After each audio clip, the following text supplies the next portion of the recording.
Well, good afternoon, everyone. Sorry for the slight delay in getting started. We were working through some technical challenges as we are launching this new format of our programming here at the Daytona Regional Chamber of Commerce. So greetings, Ken Phelps here, Vice President of Resource Development for the Daytona Regional Chamber, and welcome to our webinar, Navigating Disaster Relief Applications and Loan Programs. We're certainly in strange circumstances, and it's changing how all of us are doing business, but we believe there's strength in partnership and community, and I think today's presentation will help reinforce this. A couple of housekeeping items before we get started. If they are not already, please please mute your microphones.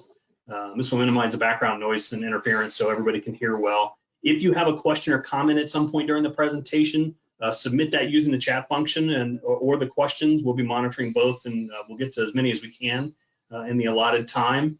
If you miss something, the goal is to be recording the session, and we'll get that posted so folks can access it after the fact as well. So with that said, my pleasure to get the show on the road and welcome Attorney Victoria Zinn of Zinn Guardiano for today's webinar. Victoria, take it away. Thanks. So I know that a lot of people have been dealing with the difficulties of this COVID-19, and so I did offer to present on different disaster relief options that are available to everybody. So we're going to go through them. There's the 3 types of assistance available. It's going to be federal, state, and local. So I'd like to sort of break them all down for you, give you a little bit of a description of each of the types, what is necessary to apply, the type of documentation you're going to submit, the various requirements for each of them, so that hopefully you'll be able to kind of jot down which ones apply to your business, and it will help you be able to get through this a little bit quicker. So let's start with the federal. Federal assistance is available through SBA loans. So a lot of people think of SBA loans as you're starting a business, you don't have the funds to do it, so you decide you're going to go ahead and take out a small business loan. Well, same thing here. It's a very similar loan process. However, these ones are designed specifically for fixed expenses such as payroll, accounts payable, all those expenses that are kind of hanging out in your inbox and you receive the invoice, but you know that you have to pay it, so you need to figure out a way to pay it. So the SBA loans may be an option for you. One thing I want you guys to keep in mind is that SBA loans have to be paid back. So a lot of people are really excited to learn that they're approved for, you know, X number of dollars, and they get carried away with it. These do have to be paid back. So with the most recent bill, the good news is these SBA loans, you may not have to pay back the amount that you dedicate to payroll. So that bill was just passed sometime on Friday afternoon. So they will go through the application process with you. You apply through your bank, whomever services your SBA loan now, or if you've never applied for an SBA loan, speak with your local banker. They can start directing you in the process. So businesses and nonprofits both can apply for this type of loan. You do have to have 500 or fewer employees. So for the most part, it's pretty easy to be able to apply for one of these. 500 employees is quite a bit. So you can receive up to 4% interest rates on these loans, and they are again provided through the banker that would normally do a loan for you. They can assist you in applying for the SBA loan. So the thing to keep in mind about these loans is that they will stretch them out. The SBA has said they will issue the loans up to 30-year duration so that you do have time to pay it back. So if you're borrowing an amount that you don't know if you can pay back immediately, this may be an option for you. If you expect profits to return right away, you may consider a more short-term loan due to the fact that the interest rates over time will build up. Again, these loans for the most part do have to be paid back. So make sure when you submit all of your documentation to your banker, you discuss that with him or her and let them know, you know, your concerns with regards to paying it back, because they'll be able to assist you in properly applying for perhaps a shorter term if you don't want the full 30 years. but definitely discuss that with your banker. The next type of loans we're going to go over are state assistance. So there's two types here. We have the short-term compensation program and then the Florida Small Business Emergency Bridge loans. So let me just click over here. Okay, the short-time compensation program is aimed at helping business owners keep their staff. So this is the one where if you're seriously concerned about having to lay off employees and you really just want to keep everybody employed, but you're considering reducing hours, this may be a good loan for you. So this is issued through the state. And what happens is when you go to apply for these types of loans, you have to prepare for the state a plan for giving notice to the employees with regards to how many hours will be cut, as well as your long-term plan for keeping these employees, even again, if it's a short-term thing. If you say I can give everybody 20 less hours, but they definitely have to take less hours. That's something that you're going to need to compile and provide to the state at the time that you apply for these. And all of these loans are applied for online, with the exception of the SBA loan that we just went over, because the state portal, they don't have a specific, bank or anything like that. You just have to log in and apply that way. So during the application process, you will be able to upload documents. Again, one of the things you'll have to upload is a plan for how many hours you're going to have to reduce, your plan for keeping folks employed. So if you have, say, 30 employees and you say, okay, state of Florida, I would like to keep all 30 employees employed. They normally work 40 hours. Each of them is going down to 20 hours. Just, again, simply that easy. Prepare that plan for the state because they want to make sure that you're using these funds to keep folks employed. One of the things that's most important about this type is that the participating employees have to be at least full-time. So your part-time employees, you unfortunately probably will have to be a part of the layoff, or in the alternative, you can allocate other funds towards those part-time employees. This specific compensation plan is for your full-time employees. So again, keep in mind, the state is looking to make sure that you're using these funds to cover your payroll expenses to ensure that you're not laying too many employees off. Keep that in mind when you're drafting your plan for them, and just work accordingly. The next is the Florida Small Business Emergency Bridge loans. So these are pretty neat loans because they're short-term and interest-free.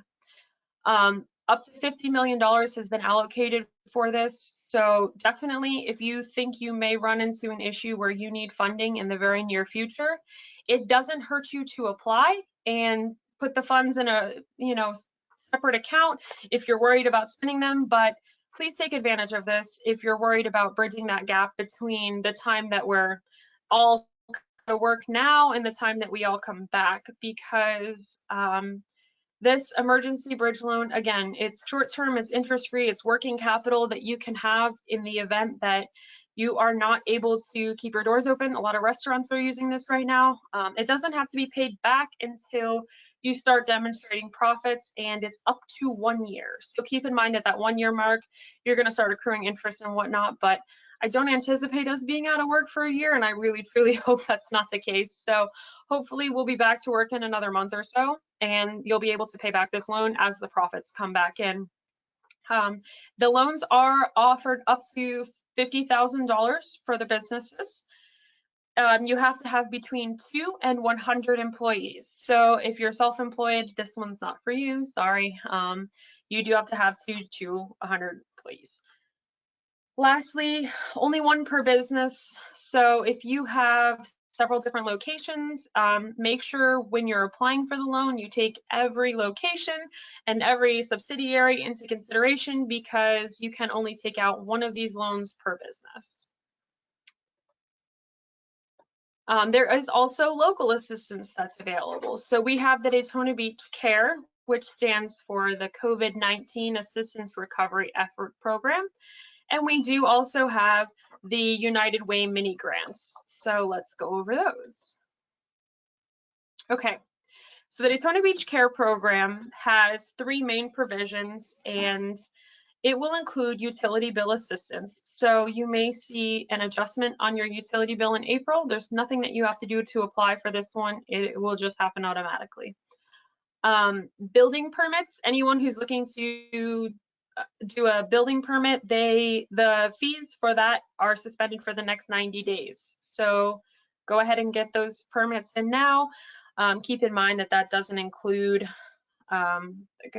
individual projects like your fences and stuff like that. It's going to be more for your business and for establishing something that can help you make money in the future, for example. So if you have been putting off getting a building permit for another location, for another structure on site, now is probably the time to do that. Those fees are waived for the next 90 days. And lastly, commercial tenants rent at city-owned facilities. So I can't stress city-owned facilities enough. Your commercial rent now is, as of right now, not waived. You do still have to pay your commercial rent. However, if you do rent a city building, the Jackie Robinson Ballpark, the Joe's Crab Shack, something like this, and you know that you are a city tenant, you do not presently have to pay rent. However, the city manager will go over your lease individually, one by one. So if you do rent one of those facilities, give the city manager a call and go ahead and start going over that stuff now so you don't end up overpaying. Lastly, we have the United Way mini grants. So the United Way of Volusia Flagler counties has established a relief fund for the community businesses for their short-term needs. These the mini grants do not have to be paid back. They are grants, just as it says. They are available for short-term use, for long-term use, however you need to use them. And I did put the link in the other slide, which I'll attach the PowerPoint somehow as soon as I figure that out. But you will be able to apply for the mini grant through the link, and they'll determine eligibility based on tax documentation and the core mission of your business. For example, if you support a core function of the city, the county, you're more likely than another business that doesn't. So these are really helpful, again, because they don't have to be paid back, and they will help boost the local businesses and the economy here, because we all need a little help. And lastly, I know things happen and we can't all keep everybody employed, unfortunately. If something does happen, I highly recommend that you provide these links to your employees. They are entitled to file an unemployment claim. Also keep in mind that self-employed individuals are now able to also apply for unemployment claims based on the most recent bill. So if you know someone who truly needs unemployment, definitely please give them this link. Again, if you have to lay off employees, the best thing that you can do for them is give them a head start in applying for the assistance that will keep them going. So here we have unemployment claim link. Temporary assistance for single mothers is currently being distributed. SNAP and cash assistance, those programs are always in place, but are assessed at a lower rate when we have a disaster such as this. There is a special fund for servers and bartenders who have been laid off or furloughed. So if you're a restaurant and you have some servers and some bartenders that are at home right now, please reach out to them and let them know that there is an emergency fund available to them.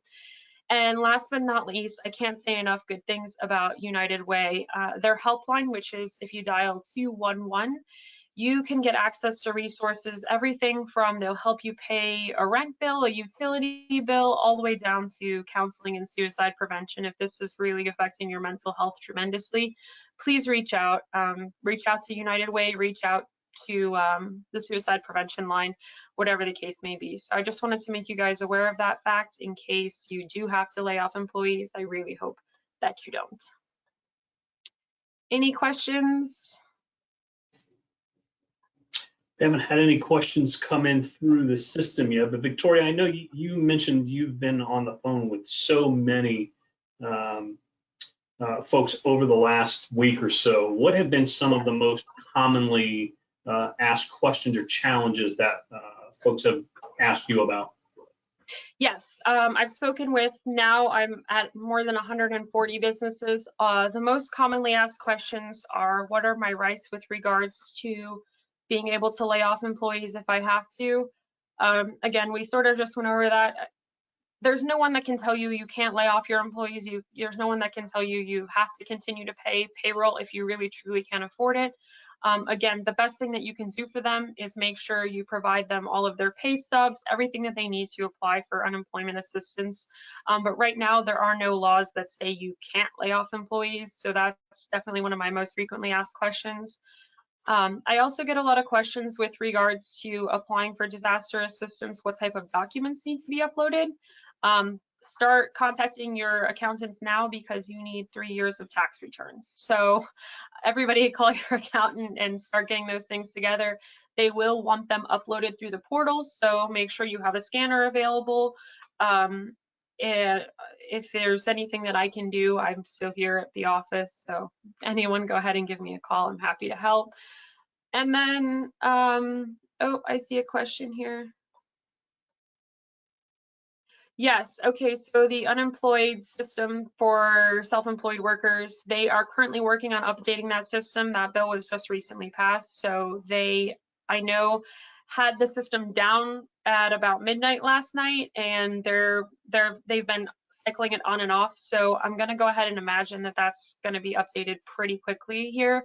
I know they have had several outages and several folks working on it. They've sent out a few emails saying that they're working on getting everything back up and running. So I'm guessing that's what that is, but I will definitely keep you posted. If you check my Facebook page, I will let everyone know as soon as that is updated.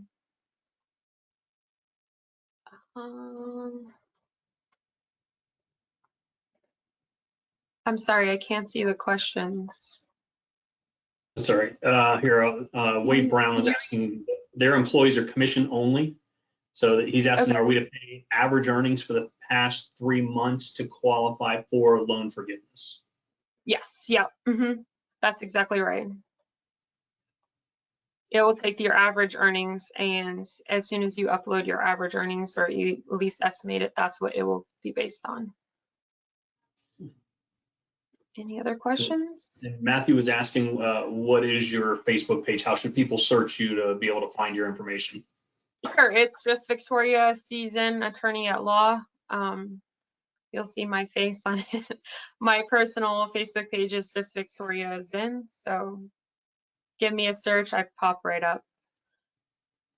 Okay, and we can certainly share the links for those with everybody else, like we'll share the PowerPoint, Victoria's Facebook page for everyone so that they can access that information easily and not have to search high and low for it. Wade had a follow-up question, and the earnings will not be required to pay back from future sales. Question. The earnings from what? I'm sorry, which part of the presentation? I think he's going back to the question on the commission employees, if I'm understanding that correctly here, Table. I'm going to, Wade, stand by. I'm going to try and unmute your mic so you can ask the question clearly. Okay, Wade, you should be able to ask.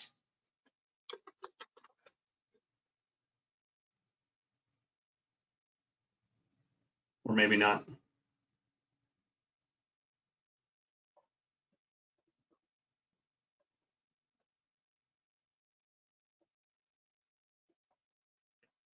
Okay. If you want to give me a call, I can answer it. I can put my number in the chat as well. I'm not too sure what the question is, but here we go.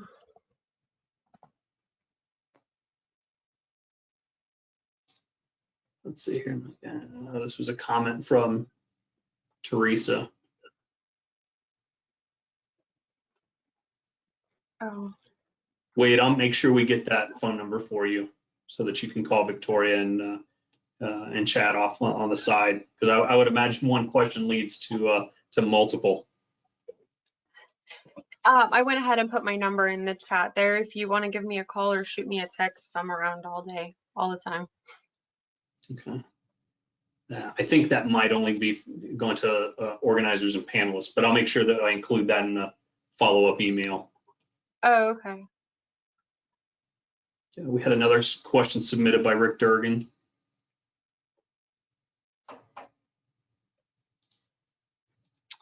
Okay, I see that there. Subcontractors and self-employed folks can receive unemployment benefits. However, can a business recover funds paid to subcontractors for the 8-week payroll forgiveness period on SBA loans? In part, not fully, but you can recover in part any fees paid on that payroll if there were any transfer fees or anything like that. You may not be able to recover the full amount. However, they are adjusting it on a case-by-case basis, so you may be able to recover, I believe it's up to 33% of the full amount outlaid, plus, you know, any transfer fees, any wire fees, anything like that you can recover. Very good. Sending another question your way from Amira. Okay, thank you for your help, Victoria. Do we have any more detailed info about the utilities bills assistant? It's just kind of a blanket statement for right now. The utility bills they're saying is going to auto adjust, but I will keep you guys posted on that if there does become an application process. But for now, it's set to auto adjust, so you should see that in your April bill. And if you don't, I would definitely give the city a call. However, I, again, will update you guys if there does become an application process. But again, for now, it's supposed to just auto adjust. And I would add as well, for the benefit of all of our attendees, this is one of a number of programs we're going to be putting together because there's a lot of issues, a lot of information that people are trying to filter through this. So we will be very shortly working on scheduling a Zoom meeting with Daytona Beach City Manager Jen Chisholm to be able to speak to some of the questions on these issues. We have another session coming up this Thursday that will be joined by Robin King from Career Source Flag of Volusia, so she can address some of the unemployment compensation issues. I know this whole thing has been challenging on so many levels for so many people. In part because everybody has seen a huge uptick in demand. I've been getting emails and texts throughout the day. This is the first day of distance learning for Volusia County schools, and my son is a sophomore at Seabreeze High School, and the sheer volume of people online has caused the system to be slow and crash and all kinds of stuff. So I know we talked this morning about there being similar circumstances with the unemployment process. So many claims all at once that the system, the pipeline just cannot take the volume. Here, I'm going to assign another question to you real quick, Victoria. Before that, Latoya, we will get this email out to you by the end of the day once we're all wrapped up and everything with Facebook information for Victoria as well as telephone number. Okay, so the question here is, we're looking at the SBA loan application online. Do you not recommend applying without banker's assistance?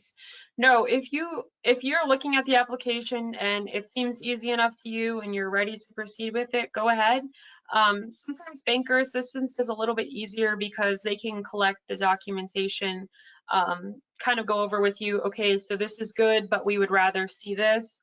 But if you can clearly see exactly what you need to upload, definitely go ahead and do it. The sooner you get it in, the better. If I can be of any assistance, I've helped many businesses over the last 2 weeks apply for this. Feel free to reach out by phone call, text, whatever you need to do. I'm happy to answer any questions if that makes the loan process easier. Otherwise, again, if you're looking at it and it seems simple enough and you have all the documents, go for it. All right, I'm gonna try and go back to Wade. I got a note that he's connected by phone now, so I'm wondering if maybe his computer mic was not serving him well. So we can go back to that question he was asking earlier. Wade, are you able to hear and ask now? Can you hear me now? Yes.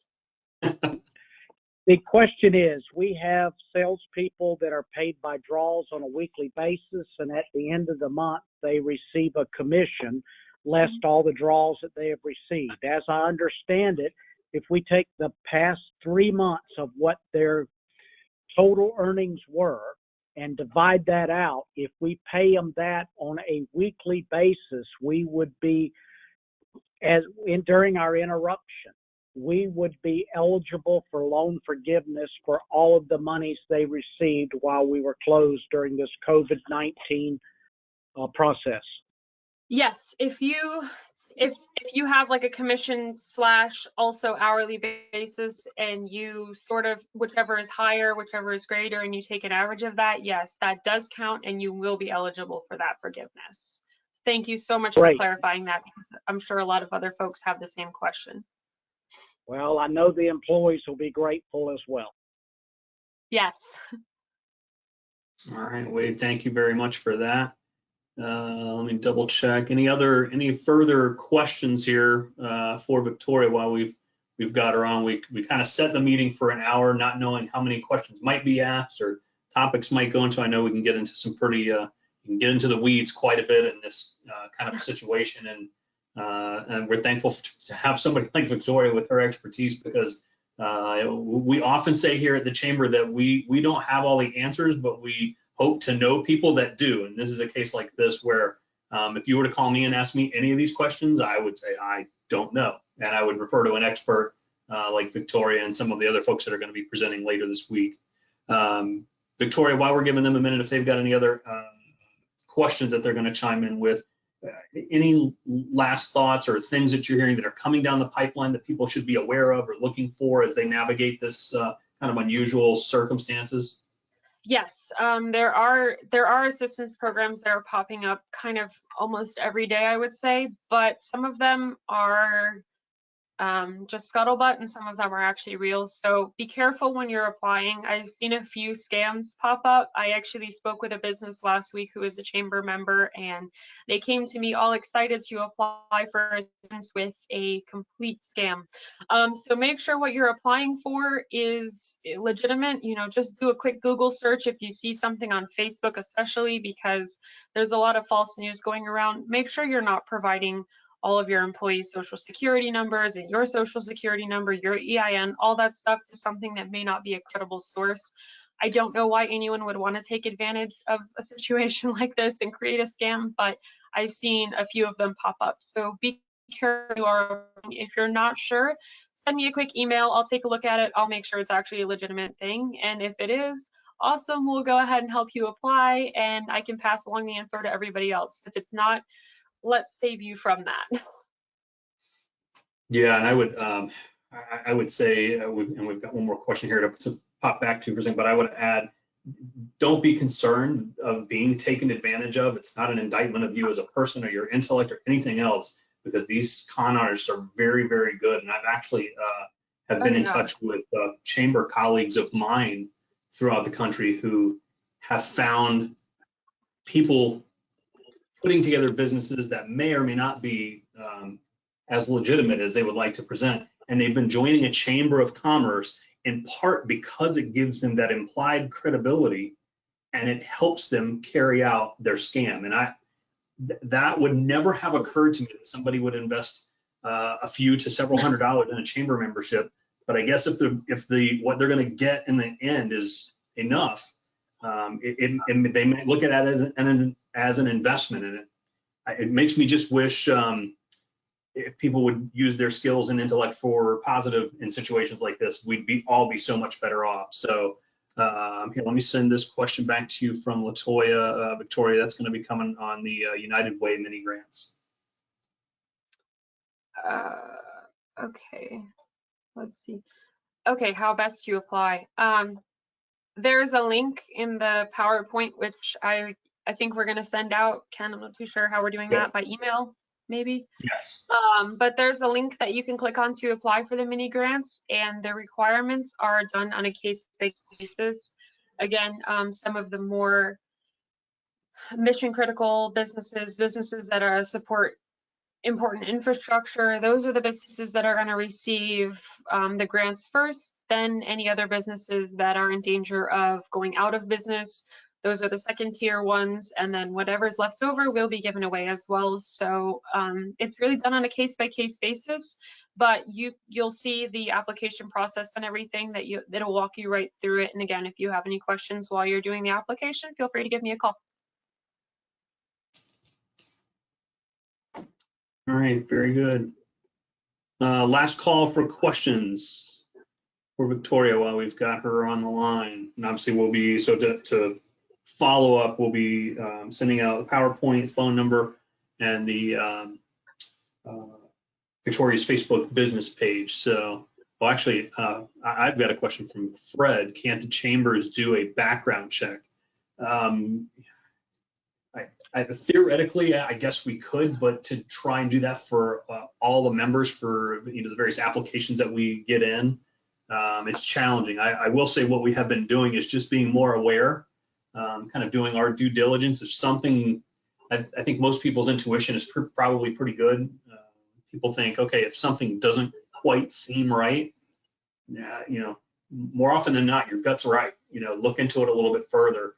If we do the diligence and research and find they are legitimate, then no problem. Obviously, we'll get them on board. We want to support the business community. So, yeah, unfortunately, there's so many businesses that apply for chambers that would be really difficult for each chamber to vet everybody that applies like that, do business background checks and all that other stuff. A lot of times new businesses aren't registered with Dun & Bradstreet or any of those guys, so that makes it a little bit more difficult as well. But like I said, if you're going through and you see something that looks too good to be true, it's probably a scam. But like I said, if you find something and you think it's totally legitimate, you just want to double check, feel free to send me an email. I'd be happy to take a look at it with you. All right, very good. Well, Victoria, thank you so much for taking the time and sharing your expertise. We've had just a couple of thank you comments come up, but no further questions. So we'll let everybody get back to the business of their day. But thanks again for your sharing your expertise. It's a challenging time for all of us, and to the extent that we can all come together as a community and support each other, I think is not only going to help us get through this period, but is going to really expedite the recovery once everything is back to some sense of normalcy, I believe. Yeah, absolutely. Thank you so much for organizing all of this. Absolutely. And I want to thank everybody for your patience with these new technical platforms. We at the Chamber, we're trying out a couple of different ones to be able to figure out what's the best method to be able to bring you information and programs like this, because for the foreseeable future, we won't be able to gather in person for an education program or an eggs and issues type of program. So we're doing our best to keep you connected and get you information that you need to be able to continue to run your business as best and as safely as you can. So stay tuned, everybody, for the email. We'll get that out by the end of the day. Best of luck, stay safe, social distance, all of those things. And most importantly, keep in touch with the Daytona Regional Chamber of Commerce, follow our Facebook page, read your e-brief. The latest one went out a little after 1 this afternoon. I would also like to add, for those of you who haven't seen it, we have activated a new page on our website, a COVID-19 resources page. If you go to our homepage, DaytonaChamber.com, there's a red banner at the top with a link that goes right to it. We've got links directly to some of our state, local, and federal partners, folks like the CDC, the Career Source, Flagler, Volusia County Schools, Volusia County Emergency Management. So if you have any questions on that, there's resources there. There's also a submission form that you can use to update changes to your business operation. If you've gone to electronic only meetings or what have you, you can submit some changes there. So thank you everyone for attending, and we hope to see you sooner rather than later once we get past these circumstances. But at the very least, we hope you'll connect with us on some of these future virtual programs that we'll be able to put together here. All right, thanks much. Have a great week, everybody. You too.